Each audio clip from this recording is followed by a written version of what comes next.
let's start with legal issues and things that pop up that interrupt your deal flow. No, I'm kidding. We're going to talk today a lot about legal matters, legal issues, and the strategies and tips you can use to try and get your deal done. But not just get your deal done, but get your deal done in a way that protects you as much as possible, right? So I actually retitled today's presentation from what's in the actual agenda. We're going to call it "Covering Your Ass: How to Choose the Right Legal Counsel and Seal the Deal." Right. But before we go there, a little anecdote and just a little encouragement. Most of you are searchers. Raise of hands. Who is actively searching right now? Most of the room. Who has a deal under LOI? Anybody in that position? Okay. Anyone close? Anyone like have a deal they're looking at, thinking of negotiating? All right, couple maybe. And then how many operators that have maybe recently closed? Any of those in here? A couple of those, great. Last fall, I was part of this insane crew that went to climb Kilimanjaro. This is Mount Kilimanjaro. It looks super unimpressive. I didn't realize at the time it's the world's tallest freestanding mountain. It's not part of a mountain range, so when you're standing back, it just looks kind of like a big rock. You know, it's hard to appreciate that it's almost 20,000 feet high. But, you know, I had a little self-doubt going into this. I know you're probably looking at me on stage. You're like, dude, the 2 steps up to that stage look like a harder time than Kilimanjaro. Like, let's get real. Little bit of self-doubt, right? Wasn't sure how this was going to go. And, you know, some things didn't make it easier. I had a lot of encouragement from my wife and family. Talked a lot with Clint, who was pulling it together. Talked to tons of people. It's the most accessible tall peak in the world. You know, don't worry about it. Just do the training and you're good. And I'm like, fine, okay. Just so happens that not everyone necessarily agrees. We were posting about the trip on Twitter, and I'm not making this up. 2 weeks after I paid my $1,000 non-refundable deposit to get going on this trip, Clint posts about the trip, and some guy follows up with a comment that says, "Since this is a serious question, I'll share a serious personal story about this hike.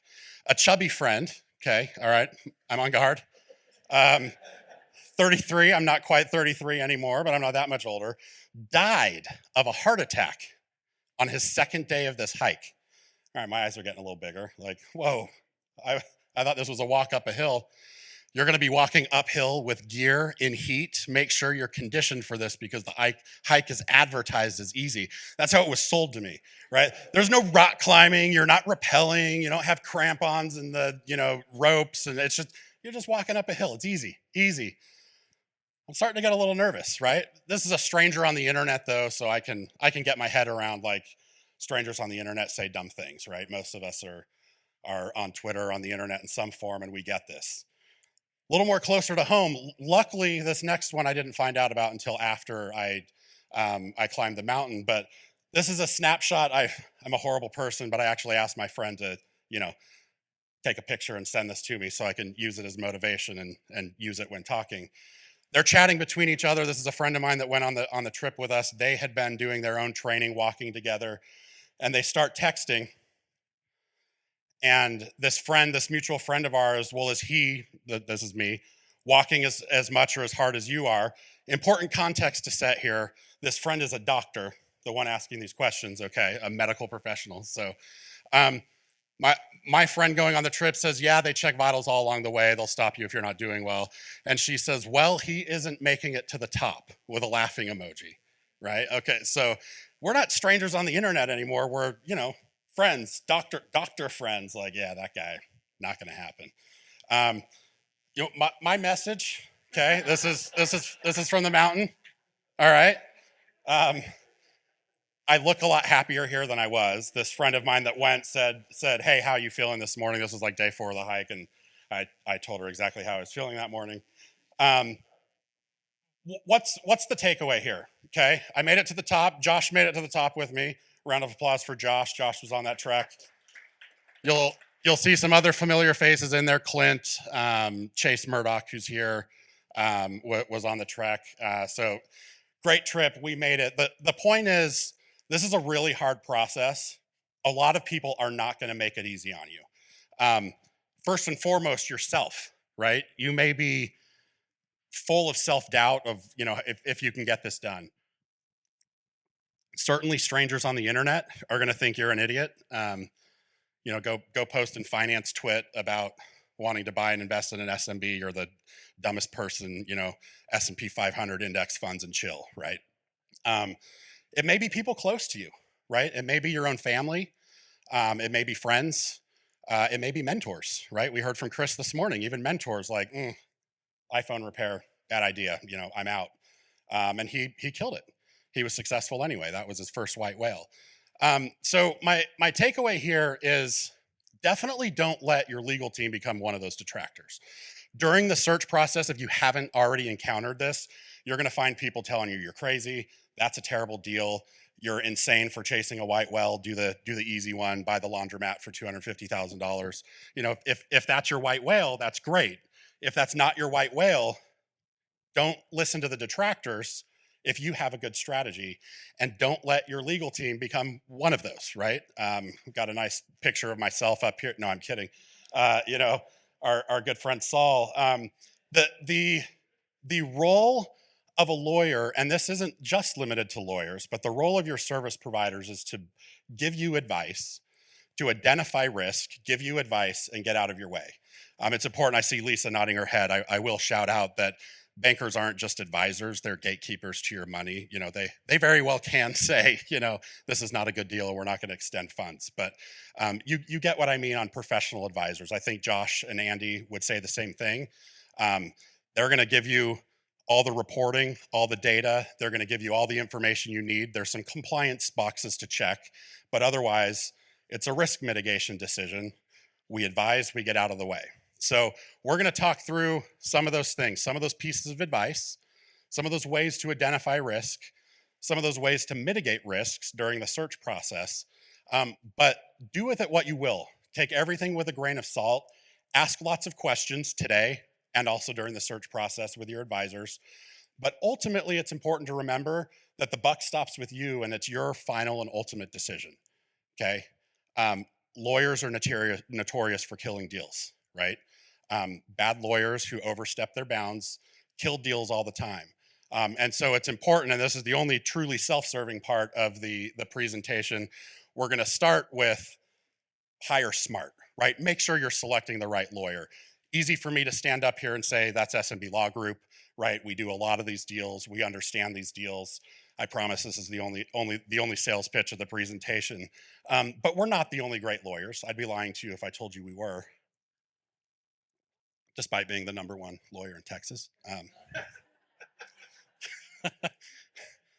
But it's really important to hire smart and to hire the right lawyer for what you're doing. We run into all the time two sides of the spectrum when we're working opposite lawyers. One is the wrong lawyer by subject matter. One of the best ways to hire the right lawyer is through referrals, but it's important to understand the referral source. If you have a close friend that's in law school that has an uncle who's mentored them through law school, and you reach out to this friend that you trust with your life for advice on, hey, I need a good lawyer referral, and he says, yes, you definitely need to talk to my uncle, and you pull up Uncle Joe's website, and there's a lot of, fire burning in the background, and we will fight your traffic ticket to the bitter end, right? That's a great referral, probably not a smart hire for your deal. Very, very important to hire someone that understands the M&A process. References. I can count on one hand, having closed 150 deals in the last 2 years, the number of searchers that ask for references. We have to deal with some client confidentiality. It may take us a day or two to confirm with clients, hey, can we pass along your name and contact? But don't be afraid to do that. We're more than happy to provide any references. And I always tell people, to the extent you find or are talking to a lawyer who doesn't want to give you references, that in and of itself is a great vetting question. You don't even have to check the references if you don't want to, but if someone won't give you any, that's a red flag of either they don't have anyone that will be a reference for the type of work you're trying to do, or they don't have anyone that will be a good reference, right? Either of those would be bad. So don't be afraid. First of all, chase referrals. Make sure they're the right referrals.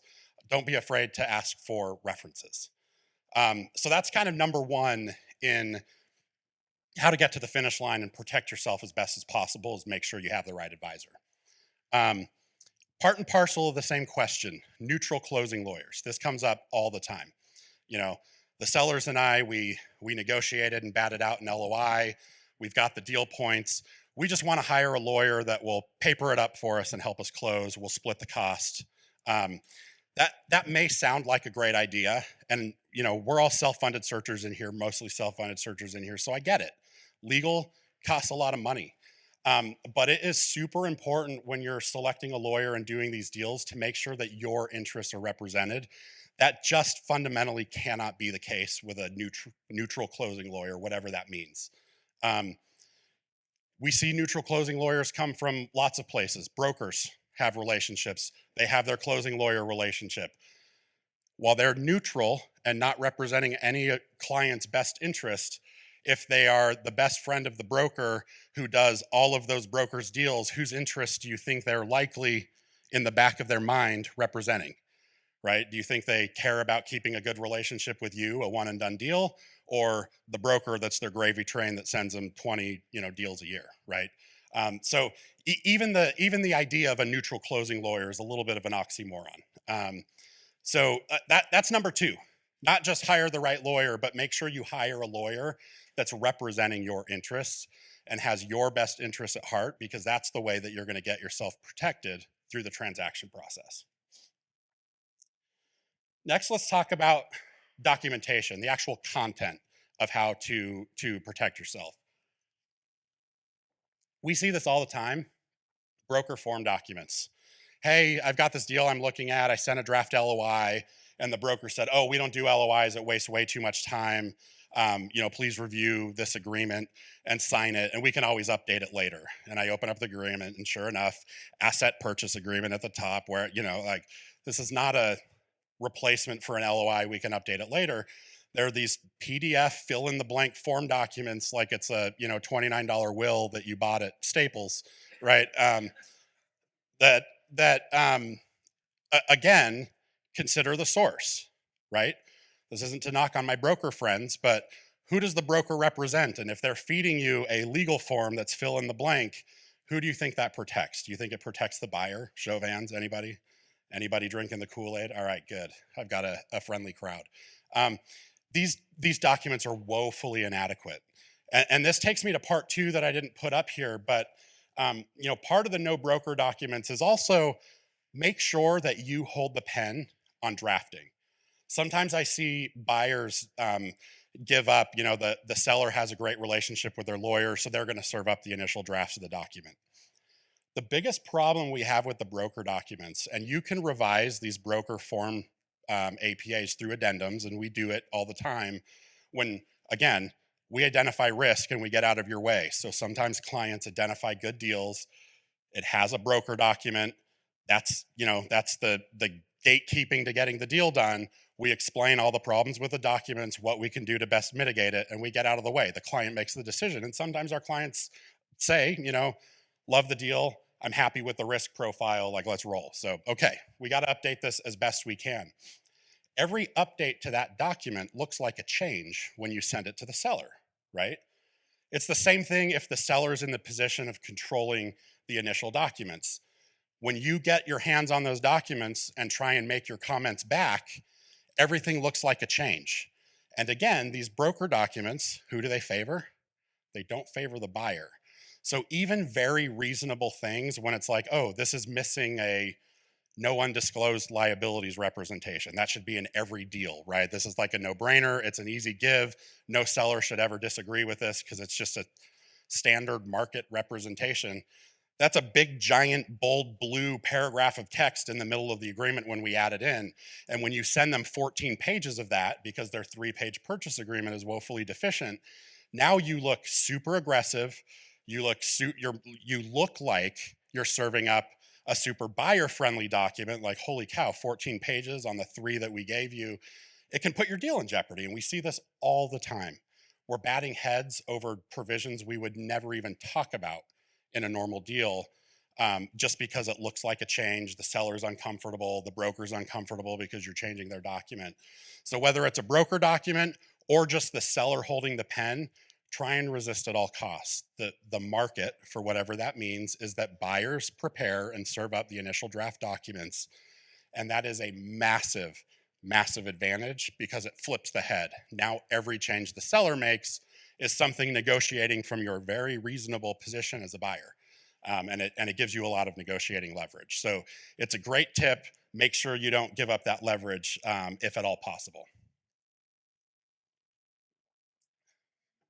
Let's keep going forward with deal documents. I didn't click the next bullet, but this is what we talked about. They're very inflexible. They're very seller friendly. Yeah.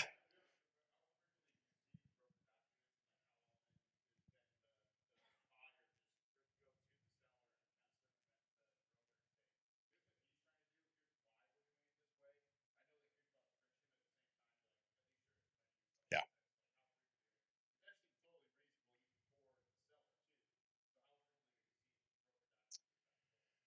We see them. We see them reasonably frequently, not a ton. I Every percentage I ever quote, I pretty much make up, but I think they're all generally accurate. 10 or 15% of our deals, maybe we'll see a broker document. Um, it's not a ton. It's also very regional. So certain states have very strong and robust kind of brokerage associations who have developed these forms. So Florida is one of them. If you're doing a deal under $5 million in Florida, probably like 90% chance you're going to get asked to do the BBF Florida fill in the blank form. It's a hilarious anecdote. I actually negotiated a deal. It ended up not getting closed for other reasons. But I was negotiating this deal, this really old crotchety lawyer. He was awful to work with. And we get on the phone and he tells me he's actually the president of BBF and co-president or whatever that developed this form. He's literally the guy that wrote the form. And I'm like, oh, wow. All right. I'm definitely not getting any changes in this document. But, I shot my shot, right? So we did our addendum. We did all of our extra provisions. I send it over. He sends me back a massive markup with this 3-page indemnity because of what I asked for a few changes in their non-existent indemnity. And his response was this 3-page long markup. And I'm just sitting there like, you son of a, right? Like you wrote this amazing form or whatever. I make one comment and all of a sudden you're coming back with 3 pages of changes because this is terrible, right? Didn't end up closing for other reasons, but that was a frustrating deal because I've closed 2,800 deals in my career and never once have I been asked for a buyer to talk to a key employee before closing. And I'm like, okay, that's a data point, not made up, I'm sure.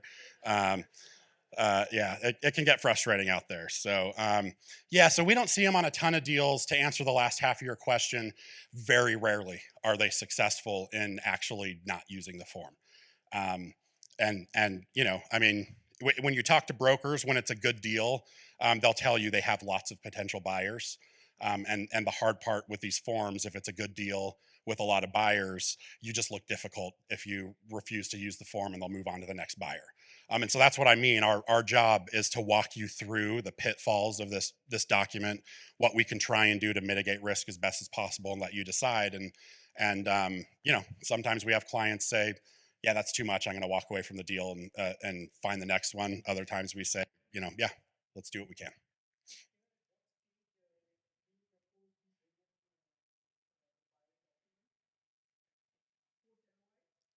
Okay, yeah. So let's get to that in a second. That's a great question. So we'll talk about timing in a second. So he was asking, for those that didn't hear, at what stage do you present the actual buyer document, your prepared purchase agreement, and whether it's post-LOI. To jump to ahead, spoiler alert, yes, post-LOI, but we'll talk through timing a little more here in just a second. My next tip, make sure that you're reviewing the documents. We see this all the time. I prepare an agreement, a purchase agreement. We try and be really reasonable. These aren't massive deals. They're not 90-page documents, but they're long. right? And it's intended to be to protect you as a buyer. You get a 25% document. I've got a number of questions for input, things like that. And invariably, I know it's coming. Well, we're relying on you. Just tell us, what you want to do on this provision where you have a question. Wrong approach. Okay, it's of course very important to rely on your lawyer. If you've hired smart, back to point number one, you should be able to rely in large part on your lawyer. But it is unbelievably important for you to understand what you're agreeing to. And if you find yourself saying, I don't have time to deal with that issue, I don't have time to deal with understanding what that issue means, just tell me what you recommend and let's roll with it, you're setting yourself up for a potential problem. You're likely being asked the question because it's a reasonably material issue, right? I'm not going to ask you, do we need to put the word material in this provision? I'm generally going to make a judgment call as your legal counsel of those types of things. The questions I'm asking you are actual things that could affect your bottom line down the road, right?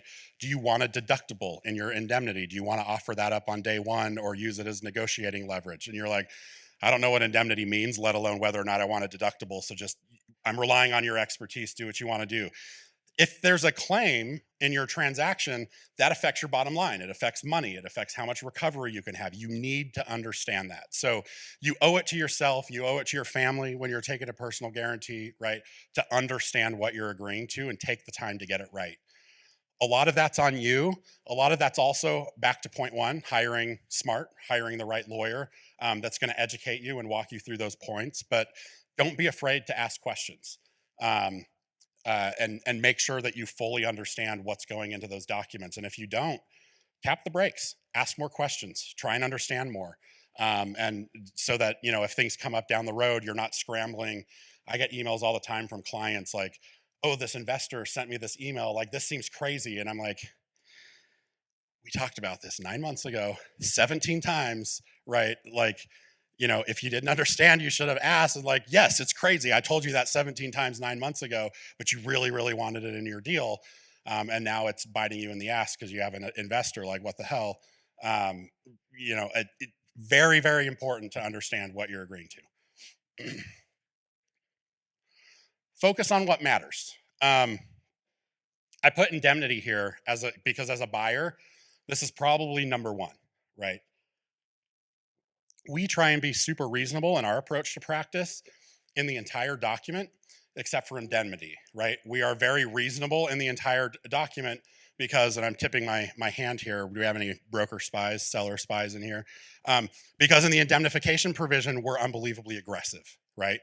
And we do that on purpose because, back to point one, most people aren't hiring smart. And more often than not, I can serve up a document where even the seller's counsel is saying, I don't even know what indemnity means, let alone what a deductible means. And this all sounds reasonable, so sure, right? And all of a sudden, the seller's just agreed to 5-year survival, no deductible, uncapped liability. And if any of you come from a M&A background, you're like, there's no buyer on planet Earth that should, or seller on planet Earth that should ever agree to that, right? And we probably see that in half of our deals, right? Massive, massive protection for you as a buyer to have those types of protections in your deal. And it alleviates the need to really dig in on a lot of other places. We can look a lot more reasonable a lot of other places in the agreement because we know how much and how robust the protection is for the buyer. So focus on what matters, right? One of the big tips I always give searchers is take the time not just to understand your deal, but to understand your seller and their motivations. A lot of times when we're negotiating provisions and we get locked up on something where the buyer and seller are just, they can't agree, buyer doesn't want to give any more ground, seller doesn't want to give any more ground, it's very often for two very different reasons, right? And if we understand the reasons, what's motivating the buyer to refuse to have a deductible and what's motivating the seller to demand a 40% deductible or some astronomical stupid number, there's usually some underlying reason for both sides kind of digging in. And oftentimes you can pull other levers in your deal to address those concerns. So if the seller's just really, really uncomfortable about you being able to come back and take cash out of his pocket, well, now we can have a discussion about offsets against a seller note. Like, look, we've got a $500,000 seller note. I hope I never have to come back to you for cash. In the unlikely event there is a claim, then let's talk about offsetting it against the seller note or something like that, where I don't have to come back to you and you now need to sell your new jet ski to satisfy that liability, right? We'll just knock it off of the note. That's a little bit on the back end of the note. 10 years from now, you're not going to get, but that's a lot better than writing me a check. Oh, okay, yeah, that sounds a lot more reasonable. Like let's be more reasonable on the deductible. That's what I mean. So not just focus on what matters most for yourself, focus on what matters most for your seller. And usually they'll tell you, even if they don't realize they're telling you. If you're astute enough in talking to your seller, you can read between the lines and understand what their motivations are, and you can really level up your protections in your transaction.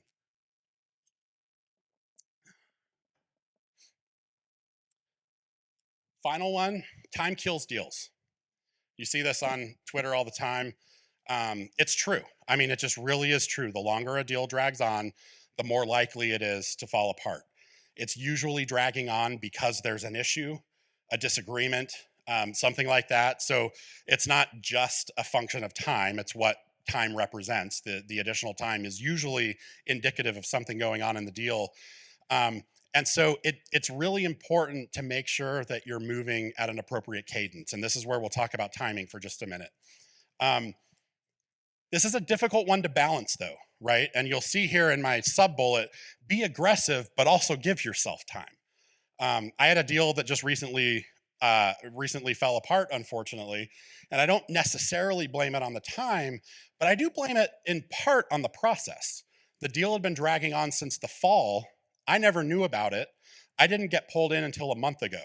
Already had commitment letters from a lender, already done a bunch of due diligence, blah, blah, blah.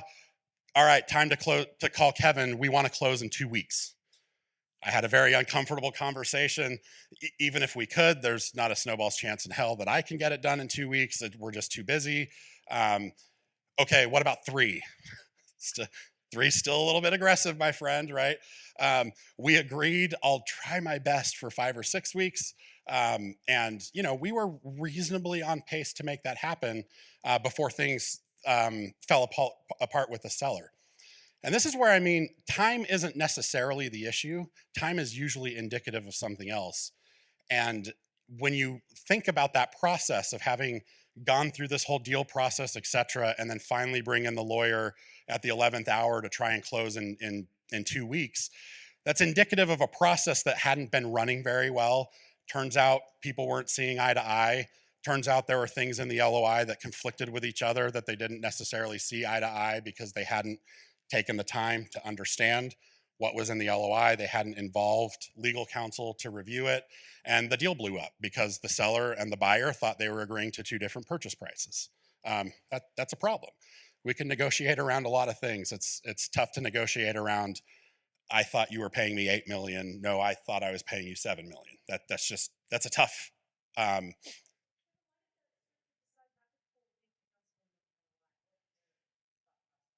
Just didn't think they needed it at the time. Yeah. No, it was a big fee. Yeah. They pushed me a little bit on the fee. Well, we can do this so fast. And I'm like, well, yeah. If you ask your lawyer to do things really, really fast, I promise you're probably not paying the right market rate. They're marking it up for making their lives miserable. I didn't necessarily do that here, but yeah, it wasn't a cost issue. It was a full fee.